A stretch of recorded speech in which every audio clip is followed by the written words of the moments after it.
কেতিয়াবা ভাবিছেনে যে চৰাইবোৰ বিদ্যুতৰ তাঁৰত কিয় বহি থাকে কিন্তু বিদ্যুৎস্পৃষ্ট নহয়? বৈদ্যুতিক তাঁৰৰ মাজে হাজাৰ হাজাৰ ভল্ট প্ৰবাহিত হৈ থাকে। এটা ভুল স্পৰ্শই মানুহক মৃত্যুমুখলৈ ঠেলি দিব পাৰে, কিন্তু চৰাইবোৰ তাত আৰামত বহি থাকে।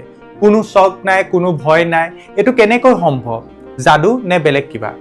বিদ্যুৎ প্ৰবাহিত হ'বৰ বাবে আচলতে কি প্ৰয়োজন? কেৱল ভল্টেজ বেছি হ'লে বিদ্যুৎ প্ৰবাহিত নহয়। তিনিটা বস্তু উপস্থিত হ'লেহে বিদ্যুৎ প্ৰবাহিত হ'ব পাৰে। নাম্বাৰ 1 ভল্টেজৰ পাৰ্থক্য, নাম্বাৰ 2 এটা সম্পূৰ্ণ পথ, নাম্বাৰ 3 কম প্ৰতিৰোধ ক্ষমতা।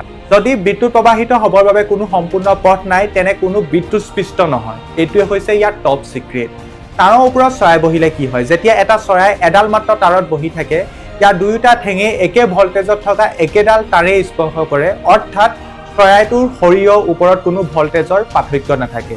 যাৰ ফলত চৰাইটোৰ গাত বিদ্যুৎ প্ৰবাহিত হোৱাৰ কোনো কাৰণ নাথাকে আৰু তাৰ ফলত চৰাইটো একেবাৰে নিৰাপদে থাকে। কিন্তু বিদ্যুতে চৰাইটোক কিয় ইগনোৰ কৰে? বিদ্যুতে সদায় প্ৰবাহিত হ'বলৈ আটাইতকৈ সহজ পথটো বাছি লয়।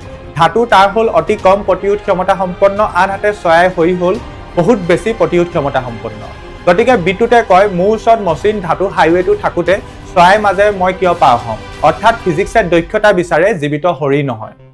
তেন্তে ই কেতিয়া বিপদজনক হয়? ইয়াত ভয়ংকৰ কথাটো হ'ল, যদি কোনো চৰাইয়ে বেলেগ বেলেগ ভল্টেজত থকা দুডাল তাঁৰ স্পৰ্শ কৰে বা একে সময়তে তাঁৰ আৰু ধাতুৰ খুঁটা স্পৰ্শ কৰে, তেতিয়া ইহঁতৰ শৰীৰটো সংযোগী পথ বা বিদ্যুৎ প্ৰবাহৰ সম্পূৰ্ণ পথ হৈ পৰিব।